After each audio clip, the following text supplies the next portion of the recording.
ದಾಂಡೇಲಿ ನಗರದ ಬಡ ಕುಟುಂಬಗಳಿಗೆ G+2 ಮನೆಗಳ ಹಂಚಿಕೆಗಾಗಿ ಕಾರವಾರ ಜಿಲ್ಲಾಧಿಕಾರಿ ಕಚೇರಿ ಮುಂದೆ ಬೃಹತ್ ಪ್ರತಿಭಟನೆ.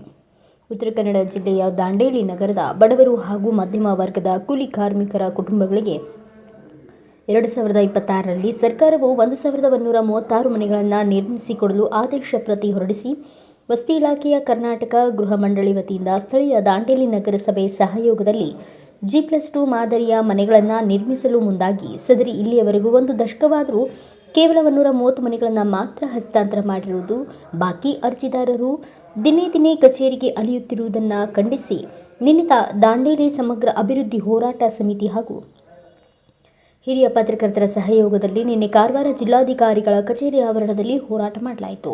ಚಪ್ಪಲಿಗಳನ್ನು ತಲೆಯ ಮೇಲೆ ಇಟ್ಟುಕೊಂಡು ದಾಂಡೇಲಿ ನಗರದ ಸೂರು ವಂಚಿತ ಬಡ ಜನತೆಯ ಪರವಾಗಿ ಪತ್ರಕರ್ತ ಬಸವರಾಜ್, ಎಸ್ ಪಾಟೀಲ್, ಅಕ್ರಮ್ ಖಾನ್, ಹುವಾನವರ್, ಅಶೋಕ್ ಪಾಟೀಲ್ ಸೇರಿದಂತೆ ದಾಂಡೇಲಿ ಸಮಗ್ರ ಅಭಿವೃದ್ಧಿ ಹೋರಾಟ ಸಮಿತಿ ಸದಸ್ಯರು ಉಪಸ್ಥಿತರಿದ್ದರು. ಈ ಸಂದರ್ಭದಲ್ಲಿ ಜಿಲ್ಲಾಧಿಕಾರಿ ಲಕ್ಷ್ಮೀಪ್ರಿಯಾ ಹಾಗೂ ಯೋಜನಾ ನಿರ್ದೇಶಕ ಜಹೀರ್ ಅಬ್ಬಾಸ್ ಅವರಿಗೆ ಮನವಿ ಸಲ್ಲಿಸಲಾಯಿತು. ಹಾಗೂ ನಮ್ಮ ಕಿತ್ತೂರು ಕರ್ನಾಟಕದ ಹಿರಿಯ ಪತ್ರಕರ್ತರಾಗಿರ್ತಕ್ಕಂಥ ಶ್ರೀ ವಿಶ್ವದರ್ಶನ ಪತ್ರಿಕೆಯ ಸಂಪಾದಕರಾಗಿದ್ದ ತಕ್ಷಣ ನಮ್ಮ ಪಾಟೀಲ್ ಸಾಹೇಬರು ಹಾಗೂ ನಮ್ಮ ಪತ್ರಿಕಾ ಸಮೂಹ, ನಮ್ಮ ಭಾರತ BV TV24 ರೈತ ಧ್ವನಿ ವತಿಯಿಂದ ಕಳೆದ ಒಂದು 4 ವರ್ಷಗಳಿಂದ ಧ್ವನಿ ಎತ್ತಿದ್ದೀವಿ. ಏನು ದಾಂಡೇಲಿ ಭಾಗದ ಅಸಂಘಟಿತ ಮತ್ತೆ ಬಡವರಿಗೆ ಮತ್ತೆ ದುಡ್ಕೊಂತಿಕ್ಕಂತಕ್ಕಂಥ ಕುಟುಂಬಗಳಿಗೆ ಸರ್ಕಾರ 1106 ಮನೆಗಳನ್ನ ಏನು 2016ರಲ್ಲಿ ಪ್ರಾರಂಭ ಮಾಡಿತ್ತು. ಕಳೆದ ಬಾರಿ ಮಾನ್ಯ ಸಿದ್ದರಾಮಯ್ಯ ಸಾಹೇಬ್ರೆ ಹೋದ್ಸಲ ಮುಖ್ಯಮಂತ್ರಿಗಳಿದ್ರು. ಆನಂತರ ಏನಾಯ್ತಂದ್ರೆ ಈಗ ಮತ್ತೆ 2026 ಬಂದಿದೆ, 10 ವರ್ಷ ಆಯ್ತು. ಬಹುಶಃ ಅದ್ರಾಗೆ ಈ ಗುತ್ತಿಗೆದಾರ ಚೆನ್ನಾಗಿ ಮೇಯ್ದ್ಬಿಟ್ಟವ್ರೆ. ಕಳೆದ 4 ವರ್ಷಗಳಿಂದ ಧ್ವನಿ ಎತ್ತಿದ್ವಿ. ಬರೇ ಇದೆಲ್ಲ ಸ್ವಲ್ಪ ಟೈಟ್ ಮಾಡಿದಕ್ಕೆ ಬರೇ 108 ಮನೆಗಳನ್ನ ಮಾನ್ಯ ದೇಶಪಾಂಡೆ ಸಾಹೇಬರು ಹಸ್ತಾಂತರ ಮಾಡಿದ್ರು. ನಾವೆಲ್ಲ ಸಂಘಟಿತವಾಗಿ ಹೋರಾಟ ಮಾಡಿದ್ವಿ. ಆನಂತರ ನೋಡಿ ಇಲ್ಲಿ ಆಶ್ರಯ ಯೋಜನೆ ಇನ್ ಮಿಕ್ನಾದ್ದು ಮನೆಗಳು ಬರೇ ಅರ್ಧಕ್ಕರ್ಧ ನಿಂತವೆ, ಇನ್ನು ಅರ್ಧ ಉದ್ಘಾಟನೆ ಭಾಗಕ್ಕೆ ಬಂದ್ ನಿಂತವೆ. ಬಹುಶಃ ಇದನ್ನ ಹೌಸಿಂಗ್ ಬೋರ್ಡ್ ಅವರು ಕೇಳಿದ್ರೆ ಏನ್ ಹೇಳ್ತಾರೆ ಅಂದ್ರೆ, ಕಮಿಷನರು ಆ ದಾಂಡೇಲಿ ನಗರಸಭೆ ಮೇಲೆ ಎತ್ತಾಕ್ತಾರೆ. ದಾಂಡೇಲಿ ನಗರಸಭೆಯವ್ರ ಮೇಲೆ ಕೇಳಿದ್ರೆ ಈ ಹೌಸಿಂಗ್ ಬೋರ್ಡ್ ಮೇಲೆ ಎತ್ತಾಕ್ತಾರೆ. ಒಟ್ಟಾರೆ ನಮ್ಮ ಏನು ಈ ಎಲ್ಲಾ ಬಡವ್ರನ್ನ, ವಿಶೇಷವಾಗಿ ದುಡ್ತಕ್ಕಂಥ ಕುಟುಂಬಗಳನ್ನ, ಅಸಂಘಟಿತ ಕಾರ್ಮಿಕ ಒಂದ್ ರೀತಿ ಬಡ ಕುಟುಂಬಗಳನ್ನ ಎಲ್ಲ ಒಂದ್ ಕಡೆ ಮಂಗ್ಯ ಮಾಡಿ ಹೋಗ್ತಿದ್ದಾರೆ ಇವರಿಬ್ರು ಸೇರಿ. ನಾನು ಈಗಿನ ಸರ್ಕಾರದಲ್ಲಿ ಮಾನ್ಯ ಜಮೀರ್ ಅಹಮದ್ ಅವರು ಸಚಿವರಾಗಿದ್ದ ತಕ್ಷಣ ಎಲ್ಲ ಒಂದ್ ಕಡೆ ಸಾಕಷ್ಟು ನಿರೀಕ್ಷೆ ಇಟ್ಕೊಂಡೆ. ಸಾಕಷ್ಟು ಬಹುತೇಕ ದಾಂಡೇಲಿಯಲ್ಲಿ ಅಲ್ಪಸಂಖ್ಯಾತರು ಜಾಸ್ತಿ ಜನ ಇದ್ದಾರೆ. ಈ ಒಂದು ಫಲಾನುಭವಿಗಳ ಅಪ್ಲಿಕೇಶನ್ ಸಹ ಅವರೇ ಹಾಕಿದ್ದಾರೆ. ಬಹುಶಃ ಅಲ್ಪಸಂಖ್ಯಾತರ ಮತ್ತೆ ಬಡವರ ಮತ್ತೆ ಅಸಂಘಟಿತ ಕಾರ್ಮಿಕ ಕುಟುಂಬಗಳ ಕಣ್ಣೀರು ಒರೆಸ್ತಾರೆ ಅಂತ ನಿರೀಕ್ಷೆ ಮಾಡಿದ್ದೆ.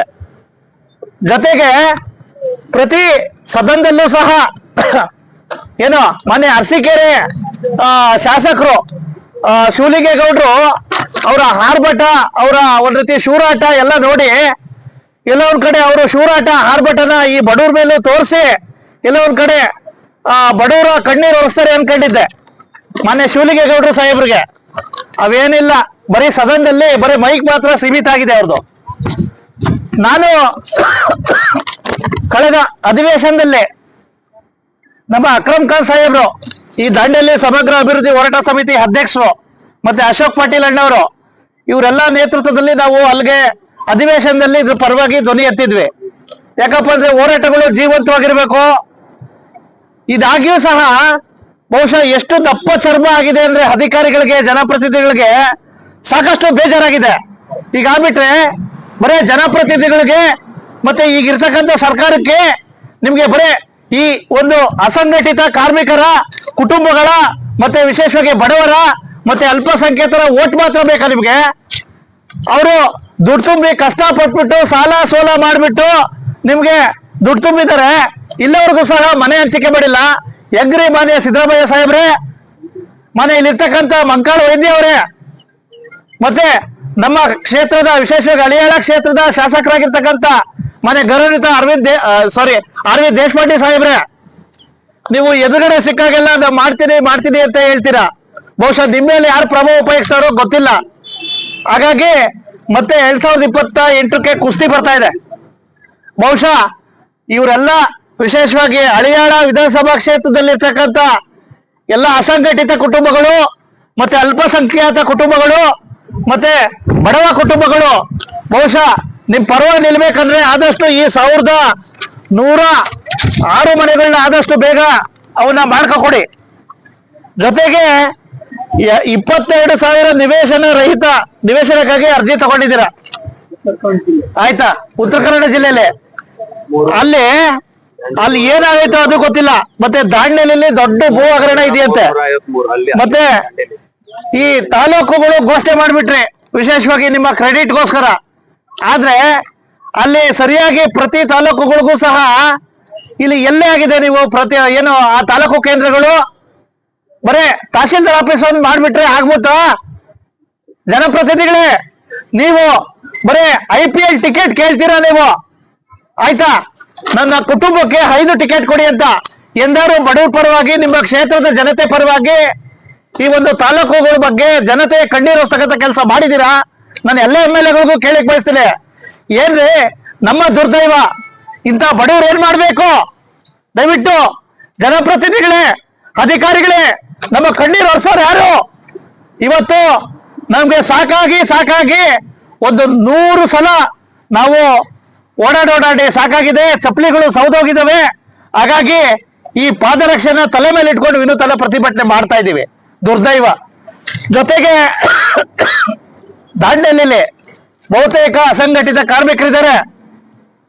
ಅಲ್ಲೊಂದು ESI ಹಾಸ್ಪಿಟಲ್ ಇದೆ, ಆದ್ರೆ ಅದು ನೆಪ ಮಾತ್ರ ಇದೆ, ಬರೀ ಕಟ್ಟಡ ಮಾತ್ರ ಇದೆ. ಅಲ್ಲಿ ವೈದ್ಯರು ಇಲ್ಲ, ಸಿಬ್ಬಂದಿಗಳು ಇಲ್ಲ. ಎಲ್ಲರೂ ಕೇಳಿದ್ರೆ ಬೇರೆ ಕಡೆ ರೆಫರ್ ಮಾಡ್ತೀರಾ.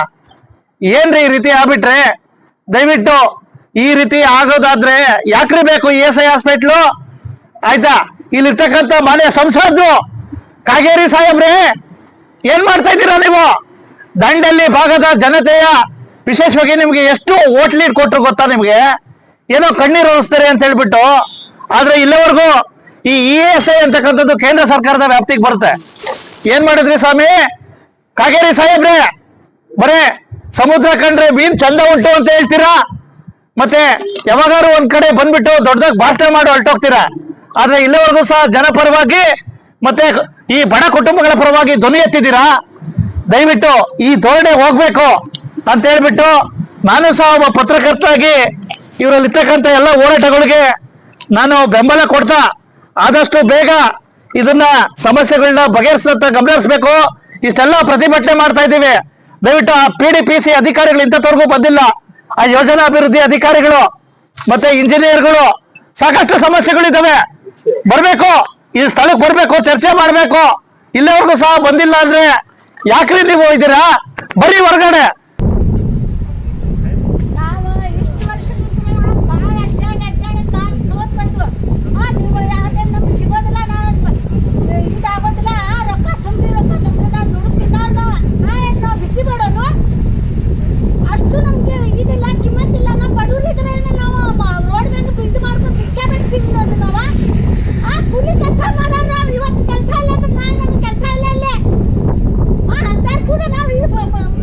ಪಾರ್ಟಿ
ಕೊಟ್ಟಾರೆ. ಅನಿರ್ದಿಷ್ಟ ಅವಧಿ 15 ದಿವಸ ನಾವು ವೇಟ್ ಮಾಡುವ.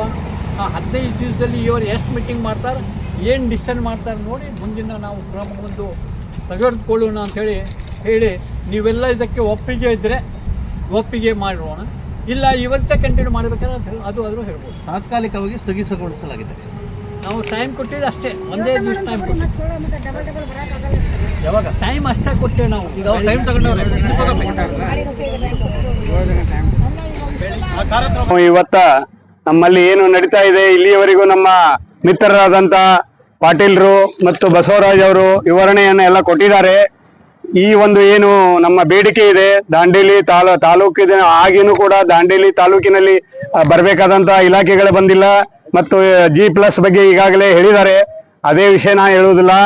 ಆ ಒಂದು ಕೆಲಸವನ್ನ ಆದಷ್ಟು ಶೀಘ್ರದಲ್ಲಿ G+ ಇರ್ಬೋದು, ನಿವೇಶನ ಇರ್ಬೋದು, ದಾಂಡೇಲಿಗೆ ಬರ್ತಕ್ಕಂತ ಇಲಾಖೆಗಳಿರ್ಬೋದು, ಇನ್ನುಳಿದ ಏನು ಅಲ್ಲಿ ಅತಿಕ್ರಮಣ ಆಗಿದಾವೆ, ನಮ್ಮ ಏನು ನಿವೇಶನ ಆಗುವಂತ ಜಾಗದಾಗ ಅತಿಕ್ರಮಣ ಆಗಿದಾವೆ, ಸ್ಮಶಾನದಾಗ ಅತಿಕ್ರಮಣ ಆಗಿದಾವೆ, ಈ ಎಲ್ಲ ಒಂದು ಏನು ನಮ್ಮ ಬೇಡಿಕೆಗಳಿದ್ದಾವೆ, ಇವನ್ನೆಲ್ಲ ಸರಿಪಡಿಸಬೇಕು. ಜಿಲ್ಲಾಧಿಕಾರಿಯವರ ಕಡೆ ನಾನು ಈ ಮೂಲಕ ನಮ್ಮ ದಾಂಡೇಲಿ ಸಮಗ್ರ ಅಭಿವೃದ್ಧಿ ಹೋರಾಟದ ಮೂಲಕ ಮನವಿಯನ್ನು ಮಾಡ್ಕೊಳ್ತಾ ಇದ್ದೇವೆ. ಆ ಒಂದು ಬೇಡಿಕೆಗಳನ್ನು ಆದಷ್ಟು ಶೀಘ್ರದಲ್ಲಿ ಇತ್ಯರ್ಥ ಮಾಡಬೇಕು ಅನ್ನುವಂತ ಒಂದು ಆಗ್ರಹ.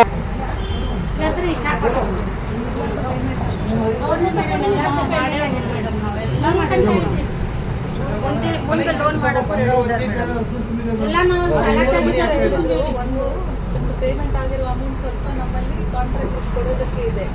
ಸೊ ಅದು ಕೊಟ್ಟು ಎಷ್ಟು ಕಂಪ್ಲೀಟ್ ಆಗಿದೆಯೋ ಹ್ಯಾಂಡ್ ಓವರ್ ಮಾಡಲಿಕ್ಕೆ ಹೇಳ್ತೀವಿ. ಒಂದು ಸೆಕೆಂಡ್ ನಮ್ಮ PD ಅವ್ರು ಬರ್ತಾರೆ ಮೀಟಿಂಗ್ ಮಾಡೋದಕ್ಕೆ. ಈ ಗುರುವಾರ ಬರ್ತಾರೆ, ಈ ವಾರ ಬರ್ತಾರೆ. ಅಲ್ಲಿ ಡಿಸ್ಕಸ್ ಆಗಿದೆ. ಇನ್ನೊಂದು ಲೋನ್ ಆಗ್ತಾ ಇಲ್ಲ ಅಂತ ಈಗ ತಿಳಿಸಿದ್ರು. ಅದಕ್ಕೂ ಕೂಡ ನಾವೇನಾದ್ರು ವ್ಯವಸ್ಥೆ ಮಾಡಿ. 11 ವರ್ಷ ಆಯ್ತು ಮೇಡಮ್. ಬಡ್ಡಿಯಿಂದ ನಾವು ಧರ್ಮಸ್ಥಳ ಸಂಘದಲ್ಲಿ ತೆಗೆದು 11 ವರ್ಷ ಬೇಕಾ ಮೇಡಮ್? ಬಡವರಿಗೆ ಬೇಗನೆ ಕೊಟ್ಟರೆ ಒಳ್ಳೇದಾಗತ್ತೆ. ಎಷ್ಟೋ ಮಂದಿ ಬಂಗಾರ ಒತ್ತಿ ಇಟ್ಟು ಬಂಗಾರನ ಕಷ್ಟಪಟ್ಟು ದುಡ್ದು ತಗೊಂಡಿದ್ದಾರೆ. ಅದನ್ನು ಒತ್ತಿ ಒಗೆದು ದುಡ್ಡನ್ನು ಕಟ್ಟಿದ್ದಾರೆ. ಆ ದುಡ್ಡಿಗೆ ಬಡ್ಡಿ ಕಟ್ಟೋಕ್ಕೂ ಆಗೋದಿಲ್ಲ. ಆಗಿದಷ್ಟು ಫಲಾನುಭವಿಗಳಿಗೆ ಮನೆ ಕೊಡಿದ್ರೆ ಒಳ್ಳೇದಾಗತ್ತೆ. ಇಲ್ಲಾಂದರೆ ನಮ್ಮ ಮುಂದಿನ ಕಾರ್ಯ ಮಾಡೋದು ಮುಂದಿನ ದಿನಗಳಲ್ಲಿ ನಾವು ನೋಡೋಷ್ಟು ನೋಡಿ ಆ ಮನೆಗಳಿಗೆ ನಾವೇ ನುಗ್ತೇವೆ. ನಮ್ಮ ಜಿಲ್ಲಾಧಿಕಾರಿಗಳಿಗೆ, ಅವರು ನಮ್ಮ ಆಡಳಿತಾಧಿಕಾರಿ, ಅವರ ಜವಾಬ್ದಾರಿ ಇದೆ. ಅವರು ಈ ವಿಷಯ ಬಗ್ಗೆ ಪರಿಶೀಲನೆ ಮಾಡಬೇಕು. ನಾನು ಹಲವಾರು ಬಾರಿ ಇಲ್ಲಿ ಬಂದು ಭೇಟಿಯಾಗಿ ಅವರು ಮನವಿ ಕೊಟ್ಟಿದ್ದಾರೆ, ಬಟ್ ಯಾವುದಕ್ಕೂ ಆಕ್ಷನ್ ತಗೊಂಡಿಲ್ಲ. ಇವತ್ತು ಸಹ ನಾವು ಈ ಸಭೆ ಮೂಲಕ ಒತ್ತಾಯ ಮಾಡ್ತೇವೆ, ಒಂದಾನೊಂದು ವೇಳೆ ಈ ವಿಷಯದ ಬಗ್ಗೆ ಒಂದು ವಾರದಲ್ಲಿ ಇವರು ಕ್ರಮ ವಹಿಸದೇ ಇದ್ರೆ ನಮ್ಮ ಮುಂದಿನ ಹೋರಾಟ, ಮುಂದಿನ ಗುರಿ ನಾವು ತಲುಪಬೇಕಾಗ್ತದೆ. ಈಗ ಸರ್ಕಾರದಿಂದ, ಹೌಸಿಂಗ್ ಬೋರ್ಡ್ದಿಂದ ಏನು ಅರ್ಜಿ ತಗೊಂಡಿದ್ರು, ಆ ಅರ್ಜಿಗಾಗಿ 10 ಎಕರೆ ನಗರಸಭೆ ಭೂಮಿ ಕೊಟ್ಟಿದ್ರು. ಆ ಅತಿಕ್ರಮ ಅಲ್ಲೂ ಸಹ ಅತಿಕ್ರಮ ಚಾಲು ಇದೆ, ಅಲ್ಲೇನೂ ಅತಿಕ್ರಮ. ಅದರ ಬಗ್ಗೆನೂ ನಾವು ರೈಟಿಂಗ್ ನಲ್ಲಿ ಪತ್ರ ಕೊಟ್ವಿ. ಆ ನಿವೇಶನ ಗೃಹ ಮಂಡಳಿಗೆ ಸೇರಿದ್ದು ಅತಿಕ್ರಮಣ ಆಗ್ತಾ ಇದೆ, ಅದರ ಬಗ್ಗೆ ಕ್ರಮ ವಹಿಸ್ರಿ ಅಂದರೆ ಯಾವುದಕ್ಕೂ ಚಕಾರ ಶಬ್ದ ಇವತ್ತು ವಹಿಸ್ತಾ ಇಲ್ಲ. ಒಂದಾನೊಂದುವರೆಗೆ ಇದರ ಬಗ್ಗೆನೂ ಕ್ರಮ ವಹಿಸದೇ ಇದ್ರೆ ನಾವೇ ಹೇಳ್ತೇವೆ, ಗೃಹ ಮಂಡಳಿಗೆ ಯಾರು ಅರ್ಜಿ ಸಲ್ಲಿಸಿದ್ರೆ ಅಲ್ಲೇ ನೀವು ಹೋಗಿ ಅತಿಕ್ರಮ ಮಾಡ್ರಿ ಅಂತೇಳಿ. ನಾವು ಆ ಒಂದು ಕಾನೂನು ಬಿಟ್ಟು ಇವತ್ತು ಮಾತಾಡಿ, ಕಾನೂನು ಬಿಟ್ಟು ಇವತ್ತು ಕೆಲಸ ಮಾಡ್ಲಿಕ್ಕೆ ಸರ್ಕಾರವೇ ನಮಗೆ ಮಾಡ್ತಾ ಇದೆ ಅಂತೇಳಿ ಹೇಳಲಿಕ್ಕೆ ನಾ ಇಷ್ಟಪಡ್ತಾ ಇದ್ದೇನೆ. ಇವತ್ತು ನಮ್ಮ ಈ ಹೋರಾಟ ಸಾಯಂಕಾಲ 4 ಗಂಟೆವರೆಗೆ ನಾವು ನಡೆಸ್ತೇವೆ. ನಮಗೆ ಸರ್ಕಾರದಿಂದ ಈ ವಿಷಯದ ಬಗ್ಗೆ ಆದಷ್ಟು ಬೇಗ ಕ್ರಮ ವಹಿಸದೇ ಇದ್ರೆ ನಾವು ತೀವ್ರವಾದ ಇನ್ನೂ ಹೋರಾಟ ಮಾಡಲಿಕ್ಕೆ ಆಸ್ಪದ ಕೊಡಬಾರ್ದು ಅಂತೇಳಿ ಈ ಮೂಲಕ ನಾನು ಕೇಳ್ತೇನೆ, ವಿನಂತಿ ಮಾಡ್ತೇನೆ. ನಮ್ಮ ಕೂಗು ಸರ್ಕಾರಕ್ಕೆ ಮುಟ್ಟಿಸುವ ಕೆಲಸ ಜಿಲ್ಲಾಧಿಕಾರಿಗಳ ಜವಾಬ್ದಾರಿ ಇದೆ. ಅವರಿಗೆ ಇದು ಮನವರಿಕೆ ಮಾಡ್ಲಿಕ್ಕೆ ಇವತ್ತು ನಾವು ಕಾರ್ಯಕ್ರಮ ಹಾಕಿದ್ದು. ಯಾಕಂದ್ರೆ ನಮ್ಮ ಅಡ್ಮಿನಿಸ್ಟ್ರೇಟರ್ ಅವ್ರದ್ದು ಜವಾಬ್ದಾರಿ ಇದೆ, ನಮ್ಮ ಜಿಲ್ಲಾಧಿಕಾರಿಗಳು ಅವರೇ. ಆ ಜವಾಬ್ದಾರಿಯಿಂದ ಅವರು ಇವತ್ತು ನಮಗೆ ಈ ನಮ್ಮ ಸಮಸ್ಯೆಗೆ ಚರ್ಚೆ ಮಾಡಿ ಪರಿಹರಿಸಬೇಕು ಅಂತೇಳಿ ನಾನು ದಾಂಡೇಲಿ ಸಮಗ್ರ ಅಭಿವೃದ್ಧಿ ಹೋರಾಟ ಸಮಿತಿ ಪರವಾಗಿ ಮತ್ತು ನಮ್ಮ ಹಿರಿಯ ಸಂಪಾದಕರಾದ SS ಪಾಟೀಲ್ ಅವರು, ಬಸವರಾಜ್ ಸರ್ ಅವರು ಮತ್ತು ಬೇರೆ ಬೇರೆ ಸಂಘಟನೆ ಮುಖಂಡರು ಸಹ ಇವತ್ತು ನಮ್ಮ ಜೊತೆ ಬಂದಿದ್ದಾರೆ. ಅವರು ಎಲ್ಲರಿಗೂ ಮಾಡಬೇಕಾ, ನಿಮಗೆ ನೀವು ಸ್ಥಳೀಯರಾಗಿ ನಿಮ್ಮ ಸಂಸ್ಥೆಗಳು ಸಾಕಷ್ಟು ಬೆಳೆಸಿಬಿಟ್ಟಿದ್ರಿ. ಆ ಬಡವರಿಗೆ ಮನೆಗಳು ಬೆಳೆಸಕ್ ಆಗ್ತಾ ಇಲ್ಲ ನಿಮಗೆ ಅಂತಂದ್ರೆ ಇದೆಂತ ನಾಚಿಕೆ ಪಡುವಂತ ಸನ್ನಿವೇಶ ಇದು. ಅದಕ್ಕಾಗಿ ಬಹಳ ಒತ್ತಾಯವಾಗಿ ಹೇಳ್ತಾ ಇದ್ದೀನಿ. ನಾನು ಕೂಡ ಒಬ್ಬ ಹಿರಿಯ ಪತ್ರಕರ್ತ, ವಿಶ್ವ ದರ್ಶನ ಕನ್ನಡ ದಿನಪತ್ರಿಕೆ ಸಂಪಾದಕರಾಗಿ ಹುಬ್ಬಳ್ಳಿಯಿಂದ ದಾಂಡೇಲಿ ಸಮಗ್ರ ಹೋರಾಟ ಸಮಿತಿ ಅವರು ಮಾಡ್ತಕ್ಕಂಥ ನಿರಂತರ ಹೋರಾಟಕ್ಕೆ ಬೆಂಬಲ ಕೊಟ್ಟು ಇವತ್ತು ಮಾನ್ಯ ಜಿಲ್ಲಾಧಿಕಾರಿಗಳ ಮನವಿ ಕೊಡ್ಲಿಕ್ಕೆ ಎಲ್ಲ ಕುತ್ಕೊಂಡಿದ್ದಾರೆ. ಇಲ್ಲಿ ತಾಯಿ ಸ್ಥಾನದಲ್ಲಿ ಇರ್ತಕ್ಕಂಥ ಮಾತೃದ ಹೃದಯ ಅವರು ಇರ್ತಕ್ಕಂಥ DC ಮೇಡಮ್ ಅವರು ಬಂದಿದ್ದಾರೆ. ಬಹುಶಃ ಆ ತಾಯಿಗಾದ್ರೂ ಈ ಬಡವರ ಕೂಗನ್ನ ಬಹುಶಃ ಮನದಟ್ಟಾಗಿ ಅವರು ಅದನ್ನು ಸ್ವೀಕಾರ ಮಾಡಿಕೊಂಡು ಆ ಸಂಬಂಧಪಟ್ಟ ಮಂತ್ರಿಗೆ, ಸ್ಥಳೀಯ ಉಸ್ತುವಾರಿ ಸಚಿವರಿಗೆ ಎಲ್ಲರ ಗಮನಕ್ಕೆ ತಂದು ಅವರಿಗೆ ಮನವಿ ಮಾಡಿ ಅವರು ಕೂಡ ಅವ್ರಿಗೆ ಕರೆಸಿ ಒಂದು ವಿಶೇಷ ಸಭೆಯನ್ನು ಕರೆದು ಸರ್ PDPCC ಯೋಜನಾ ನಿರ್ದೇಶಕರು, ನಗರಾಭಿವೃದ್ಧಿ ಕೋಶ ಮತ್ತೆ ಇಂಜಿನಿಯರ್ಗಳು ಮತ್ತೆ DC ಇಲ್ಲ ಅವ್ರು ಬಂದು ಚರ್ಚೆ ಮಾಡಿ ಸ್ವಲ್ಪ ನಮ್ಗೊಂದು ಇದು ಕೊಡ್ಬೇಕು ಸರ್. ಅವ್ರು ನಮ್ಗೆ ಏನ್ ಕ್ಲಾರಿಫಿಕೇಶನ್ ಕೊಡ್ಬೇಕು ಮತ್ತೆ ಇದಾದ್ರೆ ನಾವು ಬಿಟ್ಟು ಬಿಡ್ತೀವಿ. ನಮ್ಗೆ ಇಲ್ಲ ಆ ಕಡೆ ಎಲ್ಲ ಕೇಳ್ಕೊಂಡು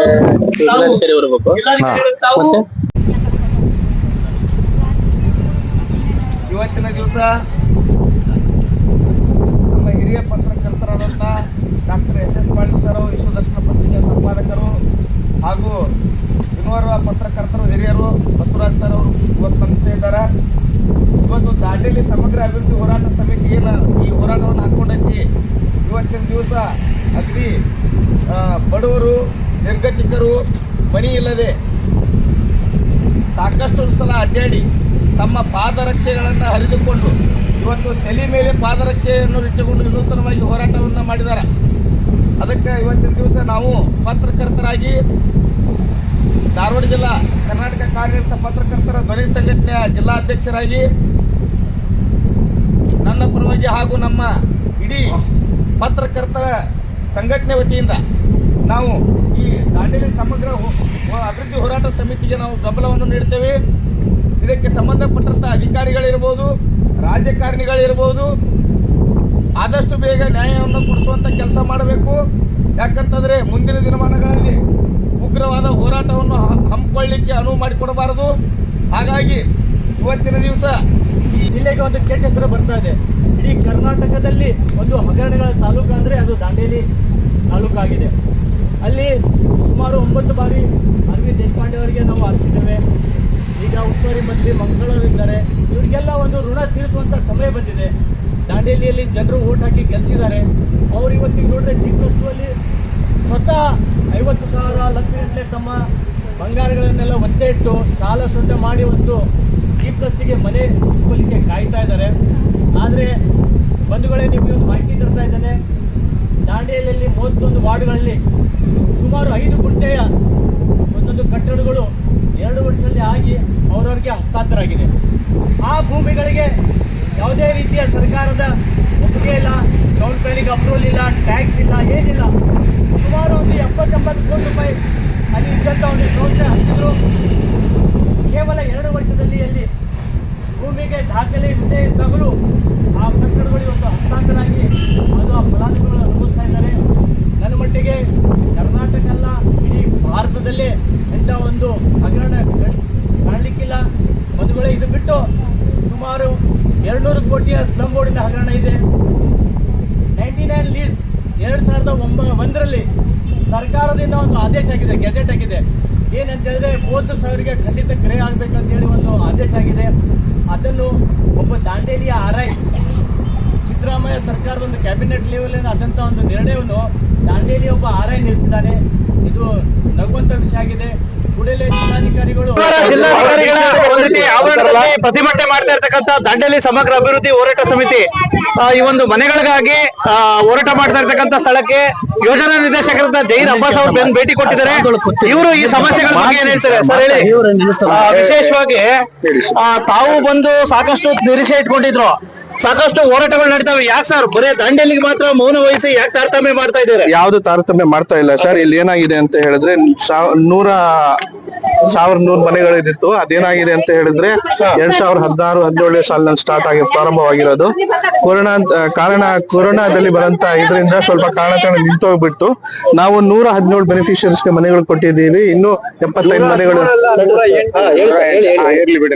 75 ಬೆನಿಫಿಷರೀಸ್ ಬ್ಯಾಂಕ್ 4 ಬೆನಿಫಿಷರೀಸ್ ಬ್ಯಾಂಕ್ ಹೋಗಿದ್ದಾರೆ. ಇದು ಬೆನಿಫಿಷರಿ ಕಾಂಟ್ರಿಬ್ಯೂಷನ್ ಇರೋದ್ರಿಂದ ನಾವು ಹಂತವಾಗಿ ಯಾರು ಬೆನಿಫಿಷರಿ ಕಾಂಟ್ರಿಬ್ಯೂಷನ್ ಕೊಡ್ತಾರೋ ಅವ್ರಿಗೆ ನಾವು ಮನೆಗಳು ಕೊಟ್ಕೊಂಡು ಬರ್ತಾ ಇದೀವಿ ಸರ್. ಸರ್, ಈಗ ಇನ್ನೊಂದು ಸುದ್ದಿ ಇದೆ ಸರ್. ಈಗೆಲ್ಲ ಇಷ್ಟು ಅನುದಾನದಲ್ಲಿ ಆಗಲ್ಲ, ಸಾಕಷ್ಟು ಇದಾಗಿದೆ, ಮತ್ತೆ ಹೆಚ್ಚುವರಿ ಅನುದಾನ ಬೇಕು ಅಂತ ನಿಮ್ಗೆ ಬ್ಲಾಕ್ ಮೇಲ್ ಮಾಡ್ತಾವ್ರೆ ಕಾಂಟ್ರಾಕ್ಟರ್ ಅಂತ ಸುದ್ದಿ ಇದೆ. ಇಲ್ಲ, ಕಾಂಟ್ರಾಕ್ಟರ್ ಅಲ್ಲ, 2016-17 ಆಗಿರುವಂತ ಅನುದಾನಕ್ಕೂ ಕಾಸ್ಟ್ ಎಸ್ಟಿಮೇಷನ್ ಆಗಿದೆ. ಅದರಲ್ಲಿ ಸ್ವಲ್ಪ 18 ಕೋಟಿ ರೂಪಾಯಿ ಅವ್ರ ವ್ಯತ್ಯಾಸ ತೋರಿಸ್ತಾ ಇದ್ದಾರೆ. ನಮ್ಮ ಜಿಲ್ಲಾಧಿಕಾರಿ ನಾವು ಅದನ್ನ ಕೂತ್ಕೊಂಡು ಇಲ್ಲಿ ಹೌಸಿಂಗ್ ಬೋರ್ಡ್ ಅವ್ರ ಜೊತೆ ಸಮಾಲೋಚನೆ ಮಾಡ್ಕೊಂಡು ನಾವು ಆದಷ್ಟು ಅದನ್ನ ಬಗೆಹರಿಸ್ತಾ ಇದೀವಿ. ಬೆನಿಫಿಷರಿ ಕಾಂಟ್ರಿಬ್ಯೂಷನ್ ಮತ್ತು ಸರ್ಕಾರದಿಂದ ಬರುವಂತ ಅನುದಾನದಲ್ಲಿ ಆದಷ್ಟು ಬೇಗನೆ ಶೀಘ್ರವಾಗಿ ಮಾಡಿ ಮುಗಿಸ್ತೀವಿ. ಹೋರಾಟಗಳು ಸಾಕಷ್ಟು ಆಗ್ತವೆ. ಒಂದ್ ನಿಮಿಷ, ಈಗ ಎಲ್ಲಾ ಕಡೆ ಪ್ರತಿಯೊಂದು ಹಳಿಯಾಳದಲ್ಲಿ ಸಾಕಷ್ಟು ಬೇಗ ಕೊಟ್ರಿ, ಆದ್ರೆ ದಾಂಡೇಲಿಗೆ ಮಾತ್ರ ಯಾಕೆ ಸರ್ ಕೊಡೋದಕ್ಕೆ ಯಾಕೆ ವಿಳಂಬ ವಿಳಂಬ ಮಾಡ್ತಾವ್ರೆ ಅಂತ ಸುದ್ದಿ ಇದೆ. ನನ್ ಕಡೆ ಇಲ್ಲ ಸರ್, ಇದು ಮನೆ ಕನ್ಸ್ಟ್ರಕ್ಷನ್ ಆಗ್ತಾ ಇದೆ, ಅದರಿಂದ ವಿಳಂಬ ಆಗ್ತಾ ಇರೋದು. ಕಾಂಟ್ರಾಕ್ಟ್ ಪ್ರಾಬ್ಲಮ್ ಆಗಿದೆ ಅಂತ. ಅಲ್ಲಿ ಹಳಿಯಾಳದ ಬಗ್ಗೆ ಹೇಳಿದಾಗ 350 ಮನೆ ಒಳಗಡೆ ಇದೆ. ಅದು ಇಲ್ಲಿ 1000 ಚಿಲ್ಲರೆ ಮನೆಗಳಿದ್ದು ಹಂತವಾಗಿ ಕಟ್ತಾ ಇದ್ದಾರೆ. ಹಂತವಾಗಿ ಕಟ್ಕೊಂಡ್ ಬಂದಂಗೆ ಅವ್ರ ಬೆನಿಫಿಷರಿ ಕಾಂಟ್ರಿಬ್ಯೂಷನ್ ಕೊಟ್ಟ ತಕ್ಷಣ ನಾವು ಅವ್ರಿಗೆ ಹ್ಯಾಂಡ್ ಓವರ್ ಮಾಡ್ಕೊಂಡು ಬರ್ತೀವಿ. ತಾವು ಬಂದ್ಮೇಲೆ ಎಂದಾರು ಭೇಟಿ ಮಾಡಿದೀವಿ ಸರ್. 4-5 ಸರಿ ಅಲ್ಲ, 8-10 ಸರಿ ಬಂದಿದ್ದೀನಿ. ದಾಂಡೇಲಿಗೆ ಬಂದಿದ್ದೀನಿ, ಅವ್ರಿಗೆ ಗೊತ್ತು ಎಷ್ಟು ಸರಿ ಬಂದಿದ್ದೀನಿ ಅಂತ. ಬಟ್ ಕಮಿಷನರ್ ನಿಮ್ ದಿಕ್ ತಪ್ಪಿಸ್ತಾವ್ರೆ ಅಂತ ಸುದ್ದಿ ಇದೆ. ಇಲ್ಲ, ಸುಳ್ಳು ಅದು. ಒಟ್ಟಾರೆ ಈಗ ಎಷ್ಟು ದಿನದೊಳಗಡೆ ಬಗೆಹರಿತೈತೆ ಹೇಳಿ